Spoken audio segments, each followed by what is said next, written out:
Breaking news Pahalgam టెర్రరిస్టుల దాడికి సంబంధించి video బయటకు వచ్చింది. టెర్రరిస్టులను మోకాళ్లపై కూర్చోబెట్టి కాల్పులు జరుపుతున్నట్లు స్పష్టంగా కనిపిస్తోంది. హమాస్ తరహాలో ఆర్మీ డ్రెస్సుల్లో వచ్చి విచక్షణ రహితంగా ఫైరింగ్ చేశారు. ముష్కరుల నుంచి తప్పించుకునేందుకు మరికొందరు పరుగులు తీశారు.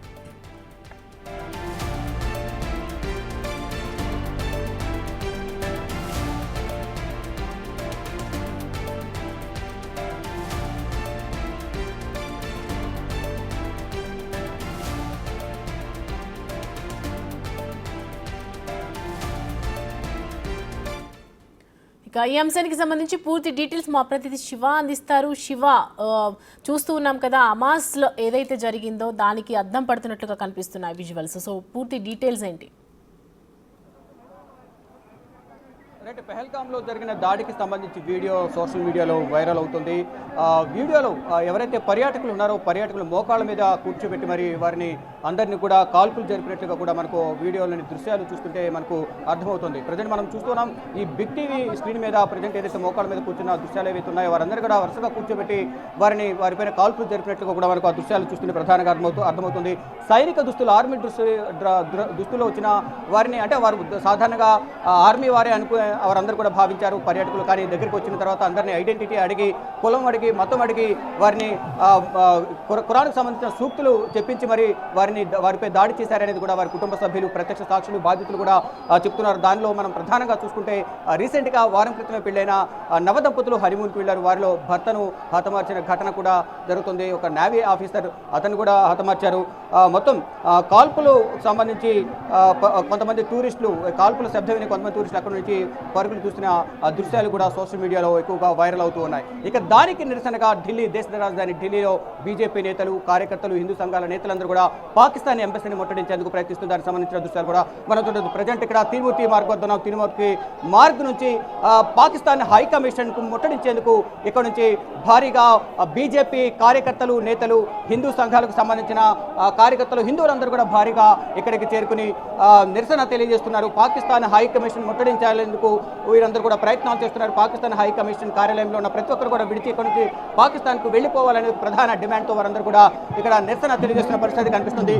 తీన్మూర్తి మార్గ్లో మనం చూస్తున్న దృశ్యాలు తీన్మూర్తి మార్గ్, ఇక్కడ నుంచి పాకిస్తాన్ హై కమిషన్ అనేది 1.5 కిలోమీటర్ ఉంటుంది. ఇక్కడ నుంచి వెళ్ళి ముట్టడించేందుకు ప్రయత్నాలు చేస్తున్న నేపథ్యంలో ఇక్కడ భారీగా భద్రతను కూడా ఏర్పాటు చేశారు. భారీ భద్రత నడుమ ఇక్కడ వీరందరూ కూడా అడ్డుకున్నారు. వీరందరూ కూడా ఇక్కడ నుంచి వెళ్ళిపోవాలి, ఎవరు కూడా నిరసన తెలియజేయద్దంటూ కూడా చెప్తున్నారు. బిఎన్ఎస్ సెక్షన్ 163 ప్రకారం ఇక్కడ కర్ఫ్యూ విధించాం కాబట్టి ఎవరు కూడా ఇటువైపు బార్కెట్లు దాటి ఇటువైపు పాకిస్తాన్ హైకమిషన్ ముట్టడికి వెళ్లొద్దంటూ కూడా ఆదేశాలు జారీ చేసినప్పటికీ కూడా హిందువులను మొత్తం అడిగి మరి అక్కడ దాడి చేశారు. పాకిస్తాన్లపై తగిన చర్యలు తీసుకోవాలి, ప్రధాని నరేంద్ర మోడీ సరైన చర్యలు తీసుకోవాలంటూ కూడా ప్రధానంగా వీరందరూ డిమాండ్ చేస్తున్నారు. దానిలో భాగంగానే, అంటే మేము సరైన నాయకుడికి ఓటు వేస్తామనేది మేము భావిస్తున్నాం కాబట్టి ప్రధాని నరేంద్ర మోడీ చర్యలు తీసుకోవాలి. భారత్ ఏదైతే ఉందో పీఓకేని సొంతం చేసుకోవాలి, భారత్లో కలుపుకోవాలి పీఓకేని అనేది ప్రధాని చెప్తున్నారు. పాకిస్తాన్లకు భారత్లో స్థానం లేదు. మోడీ ప్రభుత్వం పాకిస్తాన్ పట్ల ఇంకా కఠినమైన వైఖరి అవలంబించాలి అనేది కూడా ప్రధానంగా ఇటు బీజేపీ నేతలు కానీ, హిందూ సంఘాలకు సంబంధించిన నేతల కార్యకర్తలందరూ కూడా ప్రధానంగా చెప్తున్నారు. దానిలో భాగంగా ఇక్కడ భారీగా భద్రతను కూడా ఏర్పాటు చేశారు. ఒకవైపు భద్రతా బలగాలు, మరోవైపు హిందూ సంఘాలు, బీజేపీ కార్యకర్తలు, వీరందరూ కూడా ఎవరైతే పెహల్గాంలో బాధితులు ఉన్నారో, మృతి చెందిన వారు ఉన్నారో, మృతులకు సంతాపంగా తెలియజేసే విధంగా కూడా ఇక్కడికి పాకిస్తాన్ హైకమిషన్ ముట్టడించి పాకిస్తాన్కి సంబంధించిన ఎవరైతే ఇక్కడ తలదాచుకున్నారో వారందరినీ కూడా పంపించి వేయాలనేది కూడా ప్రధానంగా వారు డిమాండ్ చేస్తున్నారు. దానిలో భాగంగానే ఇక్కడ అందరూ కూడా నిరసన తెలియజేసేందుకు ఇక్కడికి చేరుకున్నారు. దానిలో భాగంగా ఇక్కడ మొత్తం చూసుకుంటే ఒకవైపు బారికేడ్లు ఏర్పాటు చేసి ఇక్కడ నుంచి ఎవరిని వెళ్లకుండా ఉండే విధంగా కూడా భద్రతను కట్టుదిట్టం చేసి ఇక్కడ బీజేపీ నేతలు కానీ, హిందూ సంఘాలకు సంబంధించిన నేతలను కూడా మొత్తం అందరినీ కూడా అడ్డుకుంటున్న పరిస్థితి కనిపిస్తోంది. ఎవరిని కూడా ఇక్కడ నుంచి అటువైపు వెళ్లకుండా ఉండే విధంగా కూడా చర్యలు తీసుకుంటూ ఉన్నారు.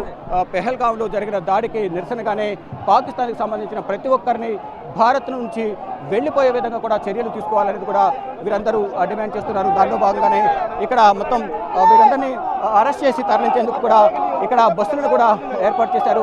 ఇక రోడ్లపైన పడుకుని మరి వీరందరూ నిరసన తెలియజేస్తున్న పరిస్థితి కనిపిస్తుంది. పాకిస్తాన్ మురదాబాద్ అంటూ కూడా నిరసన తెలియజేస్తున్నారు. జాతీయ జెండా పట్టుకుని పాకిస్తాన్కి వ్యతిరేకంగా వీరందరూ కూడా నిరసన తెలియజేస్తున్న పరిస్థితి కనిపిస్తోంది. కంపల్సరీ పాకిస్తాన్కు గట్టి బదులు ఇవ్వాలి, ప్రధాని నరేంద్ర మోడీ ఆదేశిస్తే మేమే వారిపైన దాడి చేసేందుకు వెళ్తాము, నాకే AK-47 గన్లు ఇస్తే మేమే ఈ కథన రంగంలోకి దూకుతామంటూ కూడా మహిళలు కూడా ప్రధానంగా డిమాండ్ చేస్తున్నారు. ప్రతీకార దాడి అనేది కంపల్సరీ ఉండాలి, లేని పక్షంలో ఈ దాడులు రోజు రోజుకి ఎక్కువ అవుతాయి కాబట్టి POKని సొంతం చేసుకోవాలి. అప్పుడు ఏదైతే పాకిస్తాన్ పెహల్గాంలో పర్యాటక ప్రాంతమైన పెహల్గాంను సందర్శించేందుకు భారీ సంఖ్యలో భారతదేశం నుంచి కాకుండా ఇతర దేశాల నుంచి కూడా పర్యాటక ప్రాంతానికి తరలి వస్తుంటారు.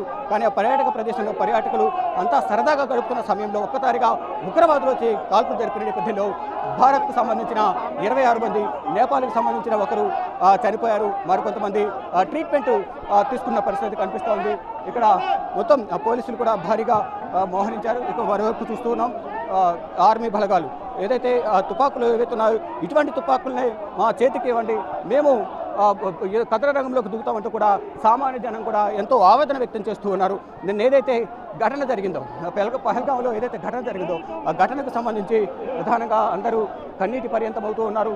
అంటే మొత్తం ప్రతి ఒక్కరు కూడా సరదాగా గడిపేందుకు అక్కడ వెళ్ళారు పర్యాటక ప్రాంతానికి. కానీ అక్కడ పాకిస్తాన్ ఉగ్రమూకలు ముందుగానే నిర్ణయించుకున్న ప్రకారం అక్కడ దాడికి పాల్పడ్డారు అనేది కూడా ప్రధానంగా చెప్తూ ఉన్నారు.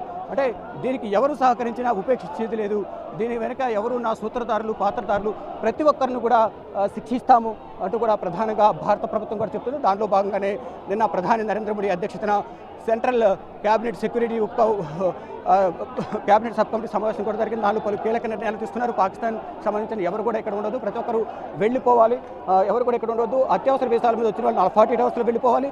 ఇక్కడ సెటిల్ అయిన వారు పాకిస్తాన్లో నుంచి భారత్లో సెటిల్ అయిన వారు May 1 వరకు ఉండి అప్పటి వరకు కూడా ప్రతి ఒక్కరు వెళ్ళిపోవాలని తెలిపిన నేపథ్యంలో ఇప్పటికే పాకిస్తాన్ హైకమిషన్కు పాక్ జాతీయులందరికీ ఒక్కొక్కరుగా చేరుకుని వారి వివరాలను సేకరిస్తున్నారు. పాకిస్తాన్ తిరిగి వెళ్లేందుకు ఇక్కడ పాకిస్తాన్ హైకమిషన్ నుంచి కొన్ని వివరాలు సేకరించి అక్కడి నుంచి వెళ్ళిపోయేందుకు కూడా ప్రయత్నాలు కొనసాగుతున్నాయి. మరోవైపు సింధు నదికి సంబంధించిన వాటర్ ఒప్పందం నిలిపివేతకు సంబంధించి కానీ ఇతర కొన్ని కీలక నిర్ణయాలు కూడా తీసుకున్న నేపథ్యంలో ఇంకా కఠిన నిర్ణయాలు తీసుకోవాలనేది కూడా ప్రధానంగా ప్రజల నుంచి డిమాండ్ వినిపిస్తోంది.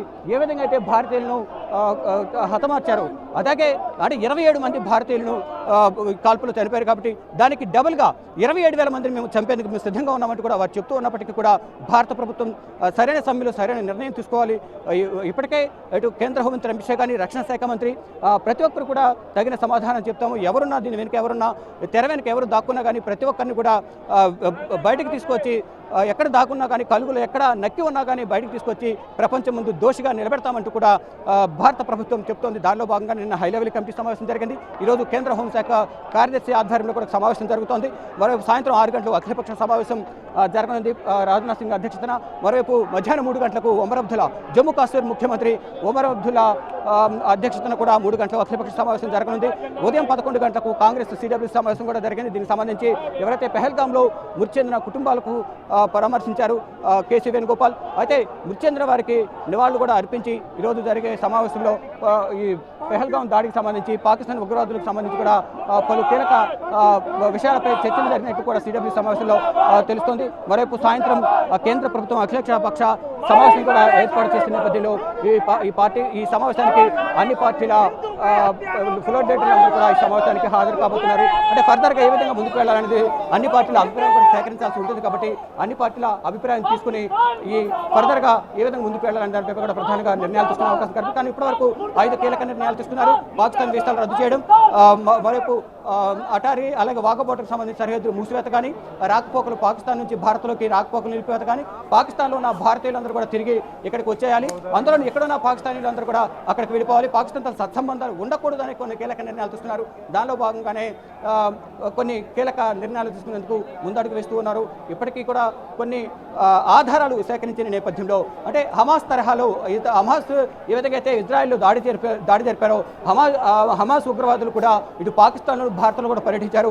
వారికి అనుసరణలోను పాకిస్తాన్ లష్కర్-ఏ-తోయిబా అనుసరణలోను ఈ TRF సంబంధించి ద రెసిస్టెన్స్ ఫోర్స్ ఈ ఘటనకు ఉగ్రదాడికి పాల్పడింది అనేది కూడా ప్రధానంగా తెలుస్తుంది. అంటే 370 ఆర్టికల్ రద్దు తర్వాత 2019 ఆర్టికల్ రద్దు తర్వాత ఈ TRF అనేది స్థాపించబడింది జమ్మూ కాశ్మీర్కి సంబంధించి.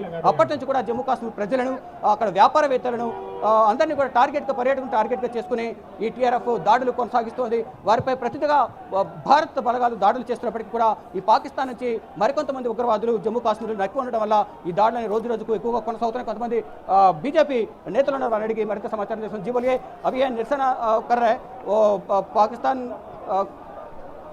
उग्रवादी लोगों ने आतंकी वालों ने पहलगांव में फायरिंग किया था, उसमें 27 लोग मर गए. आप क्या बोलना चाहते हैं? मैं यही कहूँगा कि अब हद हो गई है। इन्होंने हमारे हिंदू भाइयों की पैंटें उतरवा करके कलमा पढ़वा करके देखा है। जब वो उनसे नहीं पढ़ा गया कलमा और वो हिंदू जाहिर हुए तो उनको गोली मार दी। तो अब उन्होंने पैंट उतरवाई है, हम इनकी गर्दनें उतारेंगे और घर में घुस के मारेंगे। अब बात यही नहीं रुकेगी, अब जंग छिड़ चुकी है, पीओके भी लेके रहेंगे और इनको ईंट का जवाब पत्थर से देंगे। इनका हुक्का पानी तो बंद कर दिया है। मैं कहता हूँ कि हमारी जो फौजें बिल्कुल तैयार बैठी हैं, खून उबाल मार रहा है और ये बात बहुत दूर तक जाएगी। पाकिस्तानियों, अब अपनी कब्रें खोद के रखो, अपने कफन की तैयारी रखो, तुम्हें कफन भी कम पड़ जाएंगे, लेकिन हमारी गोलियां और हमारे राफेल की जो ताकत है उसका दमखम दिखा के रहेंगे। మొత్తంగా చూసుకుంటే ఏదైతే ఉగ్రదాడులను నిరసిస్తూ పాకిస్తాన్ హైకమిషన్ ముట్టడించేందుకు భారతీయులు ఇటు బీజేపీ అలాగే హిందూ సంఘాల కార్యకర్తలు ప్రయత్నిస్తున్నారు. ప్రజెంట్ మనం ఇక్కడ తీన్మూర్తి నుంచి ఇటు పాకిస్తాన్ హైకమిషన్కు వెళ్ళే దారిలో ఇక్కడ బీజేపీ నేతలు అలాగే ఇతర హిందూ సంఘాల నేతలు ఇక్కడ ధర్నా నిర్వహిస్తున్నారు.